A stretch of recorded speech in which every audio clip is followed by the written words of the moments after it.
Biblioteca do Líder, professor Alberto Montalvão, modernos métodos de venda. Qualidades essenciais que o homem de vendas deve possuir. Não basta que o homem de vendas possua argumentos, é ainda necessário que saiba apresentá-los de modo eficiente. Muitos homens de negócios surgem frente ao cliente cheio de razões e de ótima documentação, mas se retiram vencidos porque não foram capazes de aproveitar as suas próprias armas. O homem de negócios deve possuir certos dotes naturais, qualidades que a experiência aperfeiçoará, desenvolvendo e aumentando extraordinariamente. Sem tais qualidades devidamente desenvolvidas, o sucesso será duvidoso. Tem que dispor de talento para contornar e vencer os obstáculos que vai encontrar ao expor o produto, as objeções suscitadas pelo cliente, empregando os meios adequados para vencer os argumentos contrários. Terá que convencer. Qualidades essenciais que o homem de vendas deve possuir. O homem de negócios deve possuir certos dotes naturais, qualidades que a experiência aperfeiçoará, desenvolvendo e aumentando extraordinariamente. Sem tais qualidades devidamente desenvolvidas, o sucesso será duvidoso. Tais qualidades podem ser divididas em dois grupos: internas, talento, memória, imaginação, que pertencem à inteligência, sensibilidade, emoção e vontade forte. E externas, aparência agradável, dicção perfeita. Tem que dispor de talento para contornar e vencer os obstáculos que vai encontrar ao expor o produto, as objeções suscitadas pelo cliente, empregando os meios adequados para vencer os argumentos contrários. Terá que convencer. Deve ser inteligente, quer na disposição dos argumentos, quer na maneira oral com que os apresenta ao comprador, ferindo com muita habilidade o seu ponto fraco. Do seu talento depende o menor dos seus gestos, a sua voz, a maneira de vencer o oponente. O cliente não deve ser nem desafiado orgulhosamente, nem bajulado com servilismo, mas sim imposto gradativamente, ao mesmo tempo que se lhe capite as simpatias, impondo-se-lhe gradativamente, ora agindo sobre ele a sua inteligência, ora sobre a sua vontade. O talento do homem de negócios se evidencia dando a cada palavra, a cada frase, o justo valor que merecem, fazendo ressaltar aquelas que encerram o ponto principal que quer ferir, sem cair em excesso de palavras e de gesticulações. Quanto à memória, não se deve confiar inteiramente nela, nem tampouco desprezá-la inteiramente. É indispensável que o homem de negócios possua boa memória para datas, nomes, textos e circunstâncias principais de um fato. A memória é de grande valia para o vocabulário e para as frases e expressões exigidas no momento oportuno para um fechamento de negócio. Confiar na memória totalmente pode trazer, assim, o fracasso de um bom negócio. Muitos vendedores, homens de vendas, decoram em casa ou no escritório o que devem dizer frente ao cliente. Acontece que, no momento de falar, por uma perturbação qualquer, se desmemoriam, não podendo recordar-se da palavra que decoraram ou da expressão que a custo colocaram na cabeça. Assim, engasgam-se, perdendo por completo, sucedendo muitas vezes que não podem continuar ou quando o conseguem, já não mais podem fazer para apagar no cliente a má impressão causada. Como se há de proceder então? Vejamos. É necessário disciplinar a inteligência e a memória por meio de esquemas que nos põem diante dos olhos claramente o caminho a seguir. Um esquema deve conter só as partes principais do que devemos tratar. É necessário evitar que se multipliquem as divisões e as subdivisões das várias partes, porque em tal caso, em lugar de nos ajudar, atrapalharão ainda mais. Feito o esquema, a pessoa pode desenvolvê-lo por escrito e no começo, decorar suas partes mais importantes. O melhor, porém, é desenvolvê-lo oralmente algumas vezes, variando sempre de expressões e de vocabulário, mas fiel às disposições do esquema, à ordem nele estudada. O resultado será ótimo. No momento de expor o negócio, por maiores falhas que possam existir na memória, os exercícios feitos a suprirão perfeitamente. Em lugar de uma palavra esquecida, virá outra imediatamente. Qualquer expressão esquecida encontrará de pronto a sua substituta.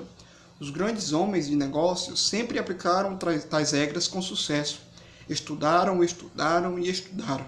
O êxito não foi um resultado da sorte, do acaso, mas de trabalho árduo, visando um aperfeiçoamento na profissão que abraçaram. Assim agindo, leitor, siga à frente e apresente-se tranquilamente a qualquer pessoa a quem deva propor um grande negócio. Sua memória não falhará e o êxito será completo. É necessário fugir do grave defeito da repetição que denota logo a desorientação do homem que propõe um negócio. Esqueceu-se de uma palavra que de propósito havia escolhido, certo de que iria produzir efeito? Não faça esforços para se recordar dela, mas a substitua imediatamente por outra e continue sem dar a perceber ao cliente que a sua memória falhou. Os homens de vendas, escravos da memória, tornam-se autômatos, sem qualquer espontaneidade. O receio de que as palavras necessárias não saiam no momento preciso impede que os seus gestos sejam naturais e adequados, que o seu olhar pouse naturalmente nos olhos da outra pessoa, porque nesse momento está olhando para dentro de si mesmo, está fitando constantemente a memória, de pavor de que possa traí-lo. Outros homens de vendas, face ao freguês, tomam tal velocidade no falar que acabam suscitando dúvidas e desconfianças no cliente. Nada disso acontece ao homem de vendas que se acostumou à disciplina dos esquemas. É calmo e seguro. Nele existe a convicção de não errar, de ir certo ao fim previsto. Possui o traçado, a planta, e dali não se afastará. A imaginação constitui o grande tesouro de quem se dedica a vender. É a imaginação que vai sugerindo comparações às descrições empolgantes. O homem de negócios sem imaginação não tem possibilidade de sucesso. Seus melhores pensamentos são frios e inertes. Nunca terá força para persuadir. Suas melhores ideias aparecerão nuas e sem efeito, e todo o seu esforço resultará nulo. O homem de negócios deve ser imaginoso, deve saber revestir os seus pensamentos velhos com uma roupagem nova. Inspiração. Eis outro ponto importante no mundo dos negócios. Por inspiração entendemos a espontaneidade que o homem de negócio deve ter em criar imagens, figuras, conceber ideias, em descobrir expressões, em saber aproveitar-se das circunstâncias, surpreendendo o comprador com o inesperado da força da sua palavra. A inspiração é a força principal dos que necessitam improvisar, dos que necessitam transformar assuntos banais em algo especial. Ela não se manifesta apenas nas expressões orais, mas também nos gestos, na aparência toda, na voz. Outra qualidade essencial para vencer nos negócios é a sensibilidade. Consiste na facilidade espontânea de perceber e de reproduzir os sentimentos, dando-lhes um cunho especial, inconfundível. O homem de negócios dotado de fina sensibilidade dispõe de grande poder receptivo. Se o meio ambiente, a oportunidade da hora, não consegue impressionar a sua sensibilidade, como poderá ele impressionar quem vai propor um negócio vital, muitas vezes para a sua carreira? Se um homem de negócios foi dotado de natureza fria, quase impassível, sobre a qual de nada valem as impressões dos demais, a sua palavra também não conseguirá nada frente a alguém que deseja convencer, porque não dispõe de vibração. Os temperamentos sanguíneos, facilmente inflamáveis, são os que conseguem mais facilmente ajustar-se a essas qualidades. São, em geral, os melhores homens de venda. Os de temperamento calculado, que nunca se emocionam, nunca serão bons vendedores. Naturalmente, deve-se prevenir os perigos do excesso de sensibilidade. Pessoas sensíveis em demasia, que transformam em grandes catástrofes os acontecimentos comuns da vida. São os nervosos e impressionáveis. Tal pessoas nunca serão fortes no mundo dos negócios. Os gestos são sempre denunciadores de sensibilidade humana e, assim sendo, devem estar sempre sob rigorosa vigilância. Devem ser sempre cometidos. A aparência agradável. Eis outro dos pontos principais que muito contribuem para o sucesso dos negócios. Quem sabe apresentar-se, quem tem aparência agradável, já conseguiu a metade do seu objetivo, porque já conseguiu cercar-se da atenção simpatizante do cliente. O desenrolar da sua ação não fará mais do que aumentar a conquista, já muito bem iniciada, podendo contar quase como certa com a inteira consecução do seu objetivo. Pelo contrário, o homem de negócios que se apresenta causando má impressão ao cliente, quer pela maneira petulante e orgulhosa do olhar, quer pelas vezes em estado de relaxamento, quer pela postura toda do corpo, pelos cabelos despenteados, o rosto afogueado, as mãos suadas, ou ainda qualquer outra disposição inconveniente, ainda que seja dotado de aptidões especiais para os negócios, terá que lutar e bastante para vencer a repulsa do cliente. O rosto há de ser indiferente, porém confiante sempre. Nem aparecer com sorrisos nos lábios, nem de sobressenho carregado. Aqueles dão ideia de leviandade, este de ameaça. Ao propor o negócio, deve fazê-lo com serenidade, pondo de parte os gestos que só hão de vir mais tarde. Evitar as cortesias exageradas na saudação. O homem de vendas deve compenetrar-se de que, nesse momento, ele é a pessoa mais importante do mundo, de quem ou de que o cliente está ali para o ouvi-lo, não devendo mendigar sua benevolência, mas consegui-la nobremente. A postura tem de ser natural, espontânea, flexível, nem de ficar ereto, petrificado, nem de curvar-se quase a cair da cadeira. Evitar os giros de cabeça e de corpo, a dança de toda pessoa que vai de um ponto a outro, obrigando o cliente a acompanhá-lo também. Tudo há de ser natural, como se o homem de vendas falasse com pessoas já conhecidas, comodamente, sempre, porém, do alto, como quem é, na realidade, uma pessoa que vai levar benefícios. Chamamos confirmação a parte por excelência da venda, principalmente quando o vendedor se esforça por convencer o cliente. O trabalho da convicção é muito complexo, exigindo a adesão do espírito e da vontade do provável comprador. Depende do assunto apresentado e da maneira pela qual o apresenta um homem de vendas. Este necessita recorrer à inteligência do cliente, instruindo-o com razões, raciocínios e conclusões. Ninguém pode, entretanto, emocionar ou instruir ou convencer se primeiro não se fizer atraente, se não conseguir, antes de tudo, despertar a curiosidade. A convicção, pois, o objetivo único do vendedor, resultado final do interesse, da instrução e da emoção, encontra o seu ponto decisivo na confirmação. Para obter, o homem de vendas pode valer-se dos seguintes argumentos. 2 pontos.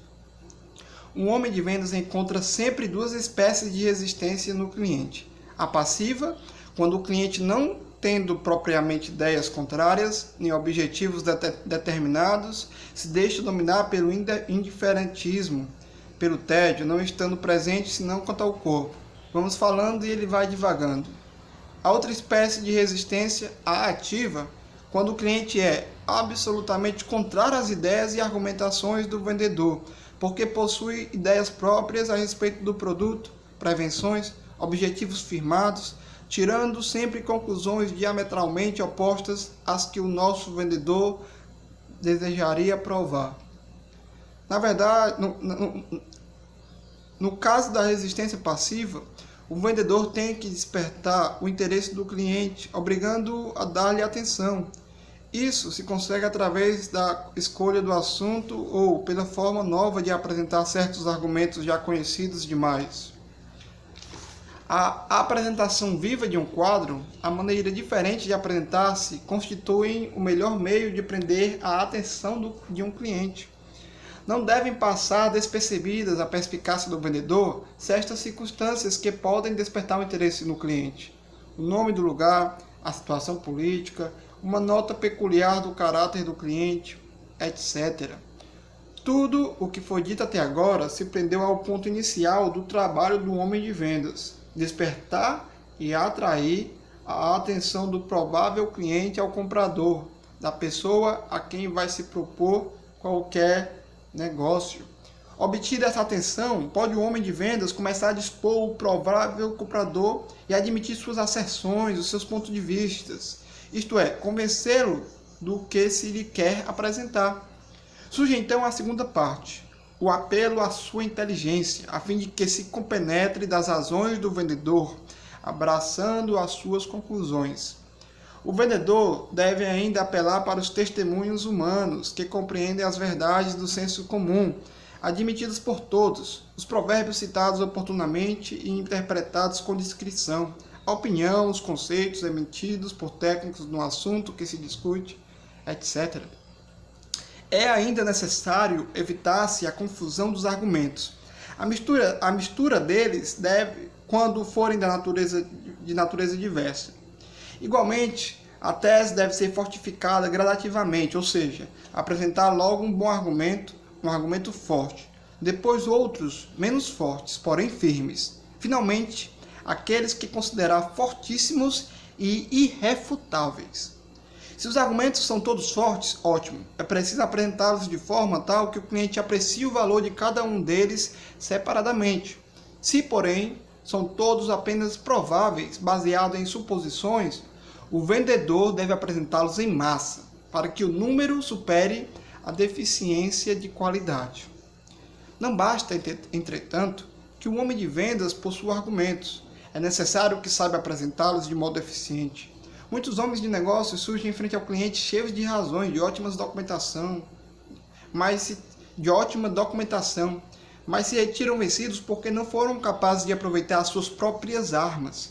Outros, pelo contrário, enfrentam um cliente vazio de argumentos, mas quando se despedem levam consigo o documento ou o contrato de venda, porque souberam com palavras convencer a outra parte. Quando pisaram a porta do cliente, já estavam certos da vitória. A refutação constitui uma das partes mais importantes da venda. Na verdade, frequentemente, o vendedor ou quem propõe um negócio necessita responder ou refutar numerosas dificuldades apresentadas pelo cliente. Nesse caso, examinando os fatos apresentados pelo cliente, o vendedor deve provar-lhes a falsidade ou dá-los como duvidosos, atacando os argumentos que lhes servem de base, examinando e destruindo as circunstâncias, provando que as conclusões do cliente são maiores do que as premissas, refutando-se indiretamente quando se contenta com a simples defensiva, retorquindo a objeção, mostrando que aquilo vem justamente provar a seu favor, etc. O fechamento consiste num breve resumo das provas que foram desenvolvidas no decorrer da palestra e deve ser feito de maneira rápida, objetivando reavivar a convicção despertada pelos argumentos expostos.